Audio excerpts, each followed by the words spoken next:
Hey athletes, today's video is about recovery. Recovery is absolutely crucial in any training program. So the quality of our recovery and how rested we are really impacts on our ability to attack each session with intensity, perform at the right level, reduce our risk of injury. So today I'm going to talk to you about some of the factors that affect your recovery, some simple tips and ways to improve your recovery. And I'll also touch briefly on what happens if we aren't able to recover properly, but continue to train at high intensity, and some of the dangers of overtraining and how to spot that. So the first thing to talk about is sleep, and I'm not going to dictate how much sleep you have.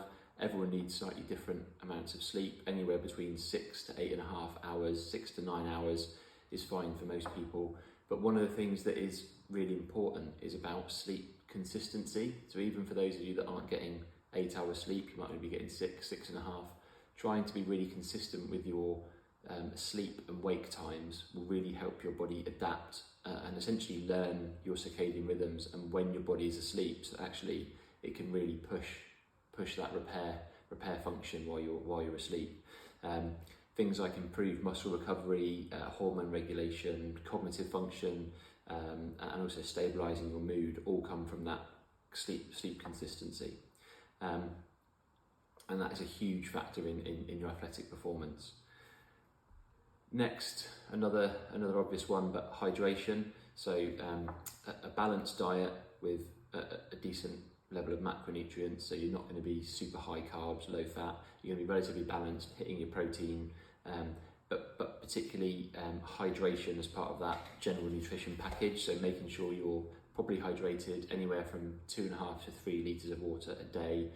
And for those of you who are doing lots of training, or for those that are doing lots of running or some longer aerobic endurance type events, making sure you've got enough electrolytes and salt in your hydration is important too. So if you're doing, say, a 2-hour running a training session or running a half marathon or something like that, just fueling with water is likely to increase your risk of getting cramp and being sore the next day.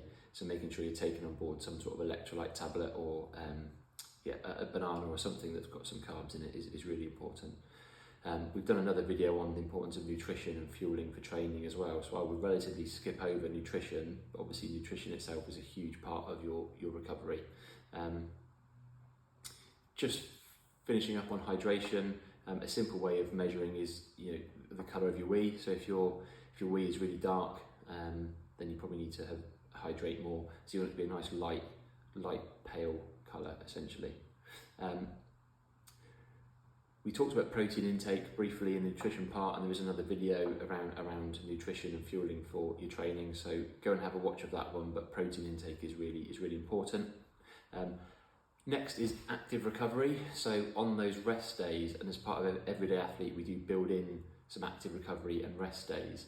It's basically making sure that you are taking enough rest. So 1 or 2 days a week where you're not doing high intensity, high impact work, but actually active recovery can be really important. So some light stretching, walking, bike rides, swimming, something that's basically going to allow your body to keep moving, remove the metabolic waste products, and actually just basically keep blood circulation moving will help you reduce muscle soreness. So think about on those rest days, going for a walk, doing a bit of stretching, maybe a light swim, basically anything that's going to help your body feel refreshed and recovered, keep blood circulating around your body, and sort of flush away all those toxins that build up when you do lots of high intensity exercise.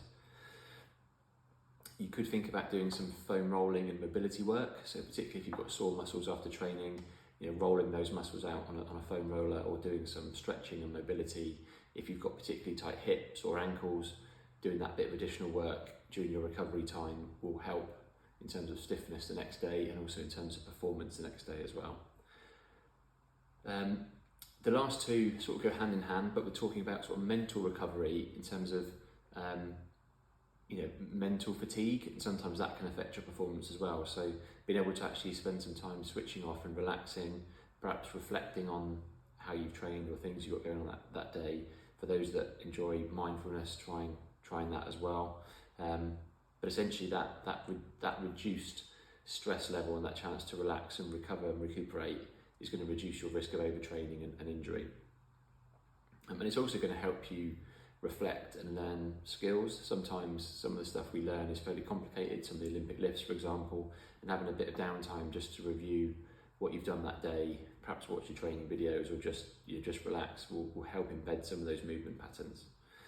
And finally, just consistency. So following those consistent things around sleep, wake times and bedtimes, hydration, and trying to get into some sort of routine.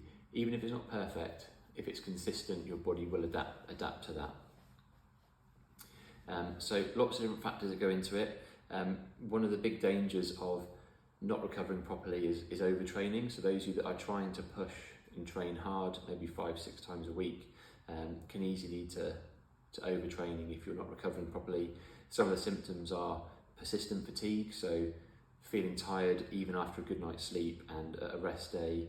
You might see long-term decrease in performance, so you might be training more, but actually your performance levels are reducing. You might find you've got increased heart rate, you might be ill all the time, you might have mood swings, sleep disturbances, you might be sore all the time, muscle soreness, decreased appetite, hormonal imbalance. And then you might also just find you get a bit of a decreased interest in training and lose a bit of motivation. And obviously that risk of injury as well when you overtrain. So keep an eye on that, particularly for those of you that have increased your training volume significantly. That's one of the key main reasons we do a deload week. After 6 or 12 weeks of high intensity and heavy loading, high impact work, we have a deload week just to allow our body to recover and basically stop that risk of overtraining. So there are a few ideas about recovery and just the importance of recovery, some things to think about there in terms of sleep, nutrition, hydration, mental recovery, but all of that reduces the risk of overtraining. There are some really good resources out there around mobility work, foam rolling. There are some good yoga and Pilates channels, some things that you could do for your active recovery. So think about active recovery, staying hydrated, consistent sleep patterns, bit of foam rolling, mobility work, and that you should find that increased recovery and improved recovery will really increase your performance and allow you to keep up with the volume and intensity of training that you're doing. Have fun.